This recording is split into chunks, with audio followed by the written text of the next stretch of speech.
one. Hello, Rochester. How are we doing today? It's Clark and Jackson, or Jackson and Clark, but Jackson is, I don't know. I think she's getting her nails done. She just didn't drop in today, but she might show up. So we can welcome her when she does. But show is never the same without her. But maybe a little better. I'm not sure. We'll have to see how that goes. Anyways, we are really excited today to have Dr. Angela Branch with us.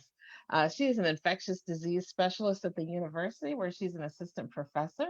And she's also really awesome in that she deals with vaccines and developing new vaccines. So we get to pick her brain today and to hopefully bust some myths, or maybe she'll tell us some of these myths are true. I don't know. I'm hoping not, but we will see. Thank you so much, Dr. Branch. How are you today?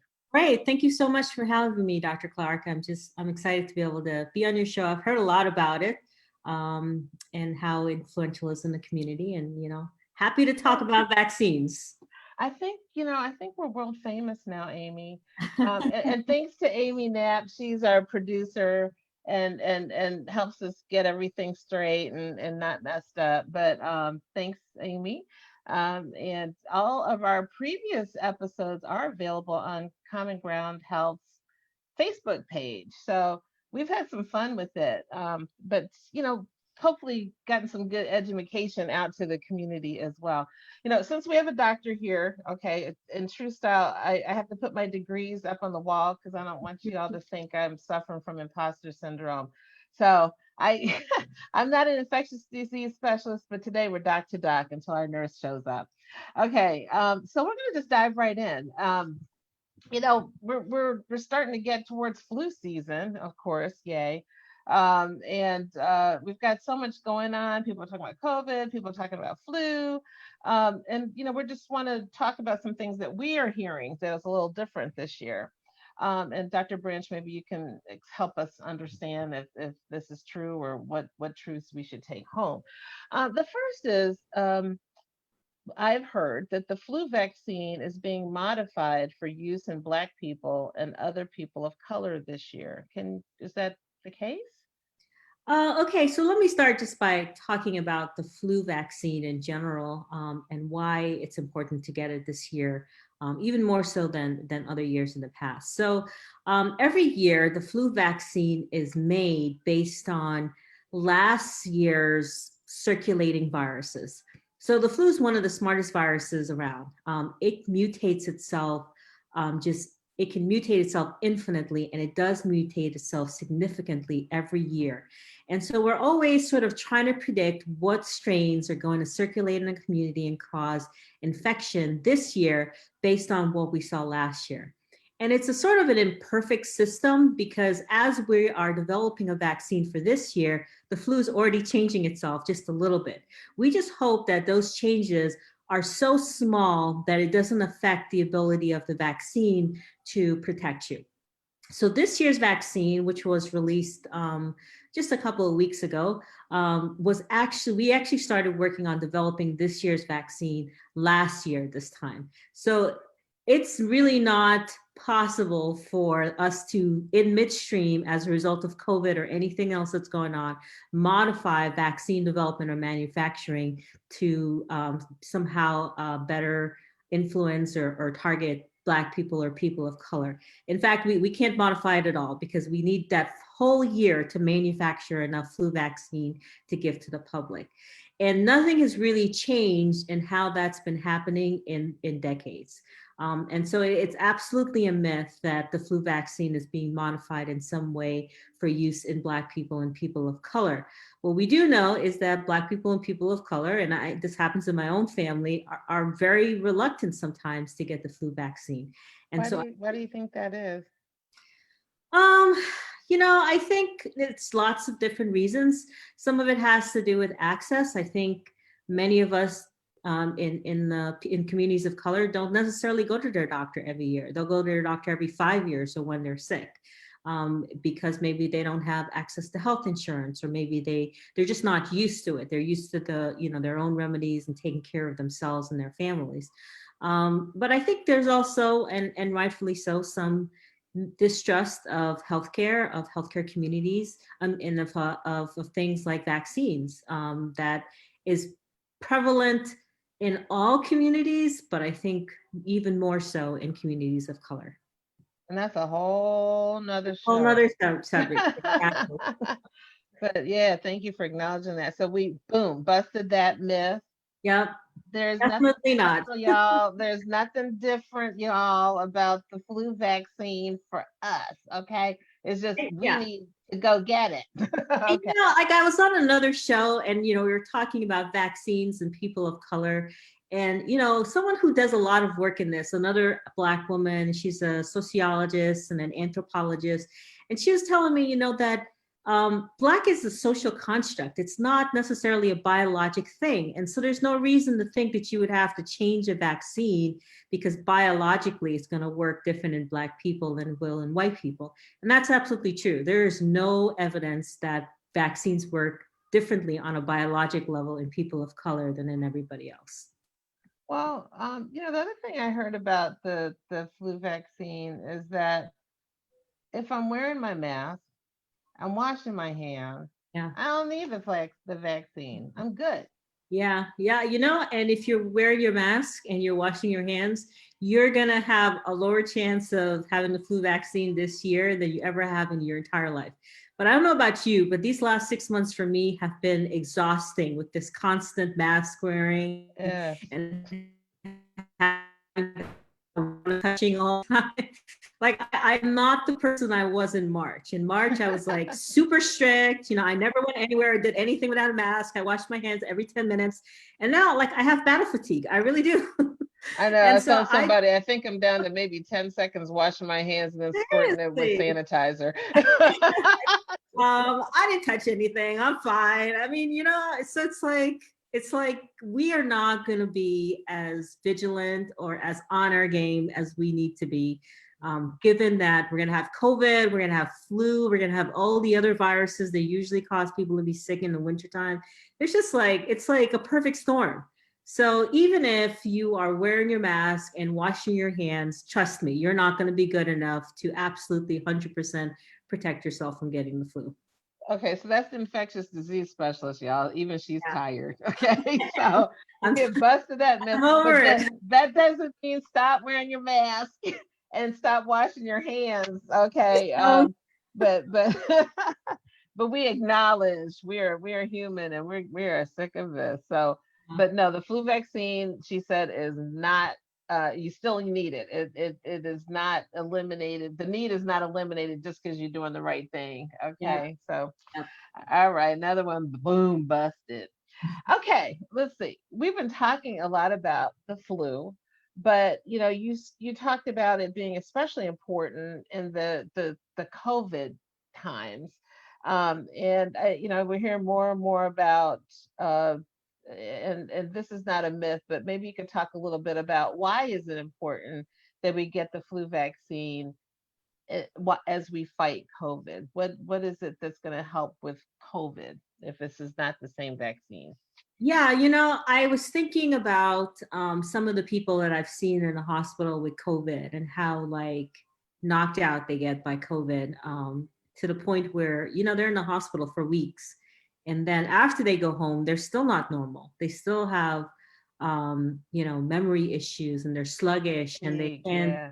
walk well, and they have fatigue, and their appetite isn't back, and no energy, and they can't concentrate. And I think, well, nobody wants COVID. I mean, it sucks, but can you imagine that COVID person who's just recovered from something that was potentially deadly?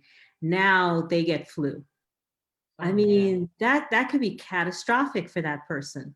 And we're talking about our mothers and our fathers and our grandmothers and our grandfathers and our aunts and uncles. I mean, it's that older generation who a cumulative effect of two viruses in the same season, they might not recover. Just knock you out. Yeah. I Okay. mean, pneumonia in an older person is not the same thing as pneumonia in a 20-something-year-old. Right. And so, what we're really trying to do is prevent loss of life and loss of quality of life. And I think yeah, as I said, one virus is bad enough. Two on top of each other, a lot of people will recover from that. Well said, Dr. Branch. So, all right, we gotta get the flu vaccine. Gotta get the flu vaccine. I Gotta do know. it. Gotta do it. You But know, I wasn't like, because I grew up in a Black family and I was in medical school and I'm like, I'm strong, I'm tough. I don't need to get the flu vaccine. I'll wait till I'm like 55 or something. And then I got the flu. And it was uh, really like literally one of the worst illnesses I've ever had in my life. it So is, yeah. it was a Mhm. game changer for me. It really was. Well, thank you for that personal insight too. I do remember deciding I could take naproxen on an empty stomach because it was me, and a very rough time with my stomach after that. But okay, so we've established that. All right, we got to get the flu vaccine, but now we're thinking, okay, there's this COVID vaccine that's supposed to be coming out, and we keep hearing we want more people. We want to have different people tested. But our understanding, what I'm hearing is it really only has to be tested in white people since there are a lot more white people around. Let them get tested, let Sure. let them get the vaccine and let them build herd immunity for us. Is that, Right. a correct assumption? You know, it's not a correct assumption for lots of different reasons. Um, I think that people of color, Black people, especially here in Rochester, a lot of us are essential workers. So our exposure to COVID is exponentially higher than white communities who live in the suburbs, and many of them are able to work from home and really social distance. That is not true of our community. That's Um, true. the second thing is we live in multi-generational families.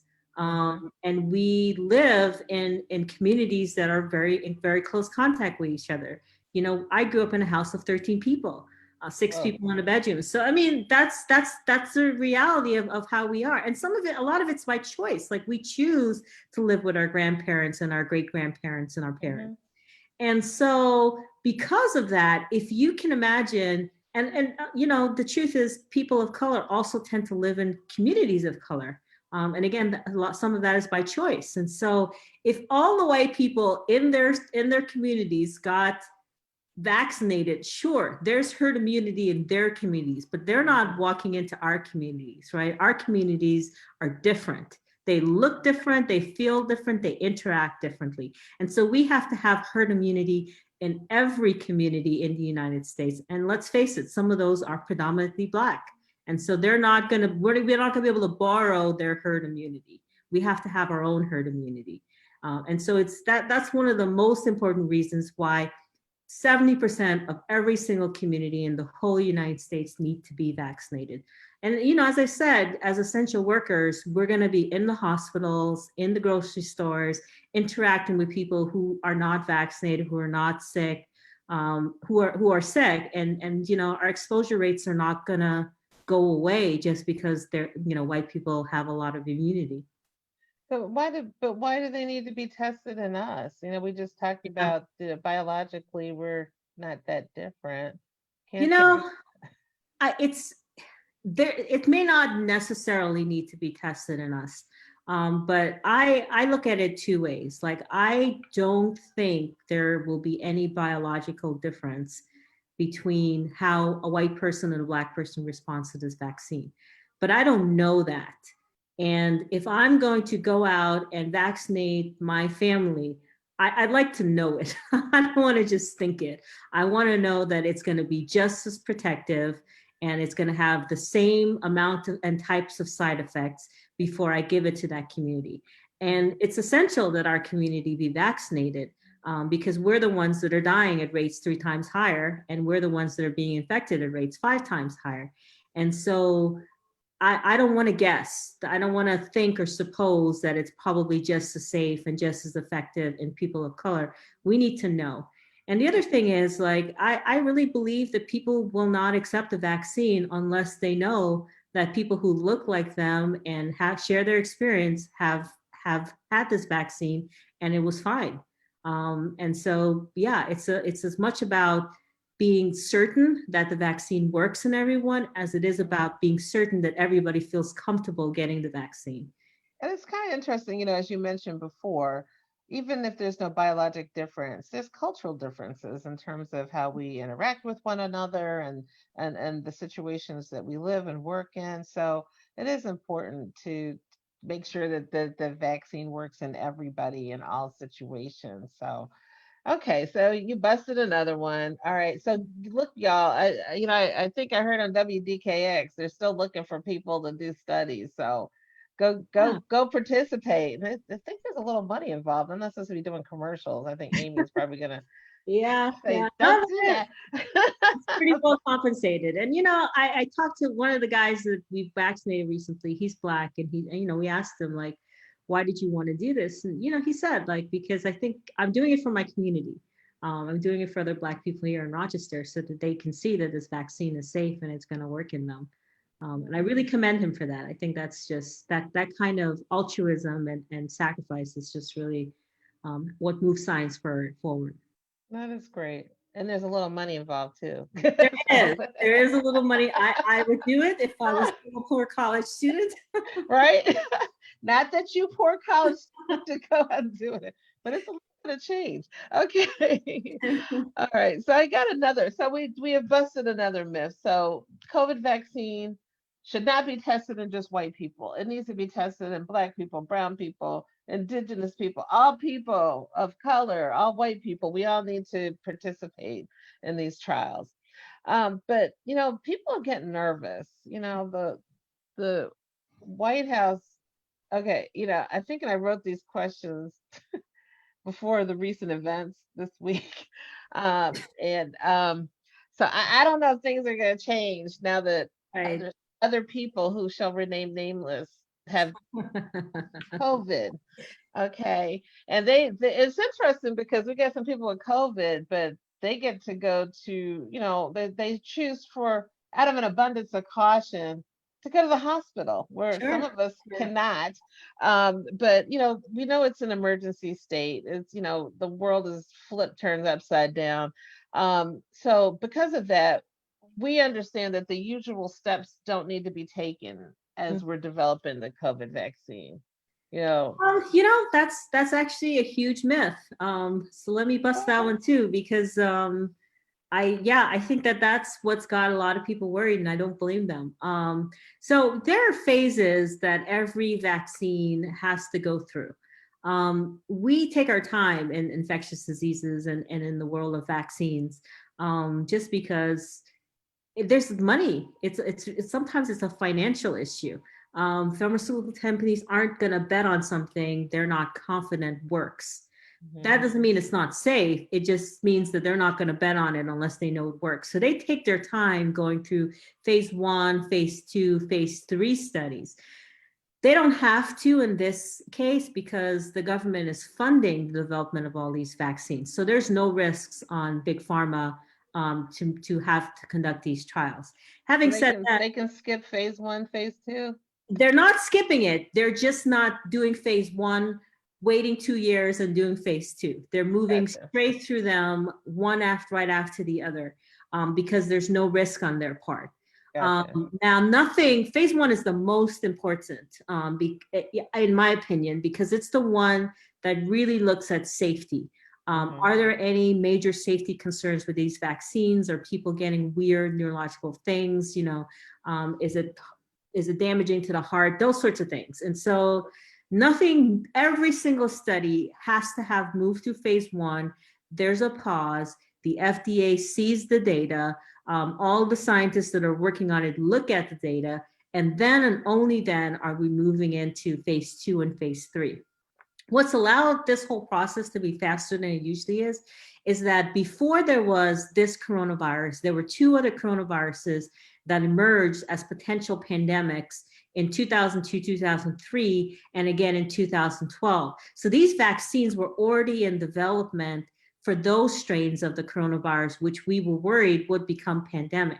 And so when this one emerged, they just basically adapted something they were already doing to fit this particular strain of a coronavirus. So some of these vaccines had been in development and been studied in animals and even in humans for a decade or more. And so it Okay. wasn't entirely novel, what they were going to do here. They had already sort of tested it out, and they knew that the platforms were ones that they could use. And then they tweaked the vaccine to be more specific for this coronavirus and moved it into phase one. But no steps are being skipped. And in fact, if you are on these investigator meetings that I'm on with 100 or 200 or 300 people from all around the world, and the NIH and the pharma companies, like no one's going to let them get away with anything, because we have to go out there and talk to people about these vaccines. And I'm not going to talk to anybody about something that I don't believe is safe. And, Mm-hmm. in fact, a lot of our family members, my nurses' family members, my co-PI family members, we're enrolling them in the trial. We're not going to give our family anything that we don't think is safe. Well, that is comforting. I don't know how you feel, Amy, but I feel a little bit better about that because we're hearing all about, the White House setting a date on things, and that leads me to another question. Now that you've explained that no, the steps have been taken, and we started with, I think, the MERS and SARS Yeah, infection that we had in the past, and they already got a leg up. So that makes me feel good. But when the White House says, okay, we're going to have this thing by election day, yeah, as opposed to when we're finished, right. we're starting to hear, okay, well, it sounds like the White House has the final say over when a COVID vaccine will be ready and released. Is that true? It's not true. I have some of the same concerns about how politicized the whole thing has been, Hmm. and that I do worry that sometimes the administration or the White House is interfering in the scientific community independent ability to determine when something is safe and right and good and effective. And I think that's been true all along with COVID. I'm not going to lie, like the drugs that have been approved and how they've been approved, the rules about social distancing and masking, the dissemination of information. I think there's been too much politics in all of that. Hmm. And I think it's been detrimental to the United States as a whole. And so I have fears that there's going to be some of that in the vaccine development and rollout process as well. What I can say is that I think the scientific community is sort of the gatekeeper of all of this. And none of us are shy about using media if we need to to be like, no, this stinks. Like something smells bad here. They need to pause. And I think that the scientific community is also putting pauses where pauses are needed, Hmm. so that if there are any like currently the AstraZeneca studies on pause, Right, right. and that was because there was a person in the UK that had a reaction after her second dose of vaccine, and it was serious enough that we needed to make sure that it wasn't um, going to be a Actually safety related. issue, right? Related and a safety issue for people going forward. So everybody thought that that was going to be a 1 or 2 week pause because the government was going to push it through. And maybe if they had their way, that might be true. But there's so much scrutiny on COVID vaccines and such a spotlight that the FDA is actually under a lot of pressure from the scientific community to do it as thoroughly and in excruciating detail as possible. And so 1 month down, they are reviewing every single thing and every single person that's ever gotten a vaccine in the UK, not even in the United States, to Wow. make sure that this is safe. So I think in some ways the scrutiny and the spotlight is maybe gonna push government agencies to be a little bit more safe and not to kind of give in to any sort of political pressure. And if they don't, I can promise you the scientific community is doing their job as gatekeepers. So yeah, that's working. Yeah, when we were kids, we used to say, you're dipping and diving and don't know how to swim. Yeah, What, So let us talk to the expert. right. So, Dr. Branch, if this vaccine comes out November 3rd, I'm gonna be calling you because Linda, I can promise you it will not be out November 3rd or any time before that. That's a myth. People need okay. people need to stop saying that. It's just not possible. Okay. Boom. We busted that one, y'all. I feel like busting them. Okay, we we have busted a few myths today, and it has been so much fun. It's a pleasure to speak with you, Dr. Branch. We would love to have you come back when this vaccine is ready to roll, right? Yeah. And I just I thank you. I thank you for your knowledge and your ease in talking about stuff that can be very technical, and you make it very understandable. And so Amy says it's time to go on and have your Sunday dinner. So we're gonna release you, and I'm Okay. gonna tell you, you have to be thankful that Phyllis Jackson wasn't here because we probably would be going another 20 minutes. Okay, Amy can Oh, attest to that. I've met Miss Jackson. She's a force to be reckoned with, and I thank God for her. That's a good way to put her. I'm gonna call her Lightning. Thank you, Anyway, so guys. Take thank you care. so much. Yeah, we're going to say goodnight. And thank you, Amy and Nat. Thank you, everybody, for listening. And we'll be back in a couple weeks to talk about skin problems with wearing masks and all during this mask wearing time. So thank you and have a good night. Bye bye.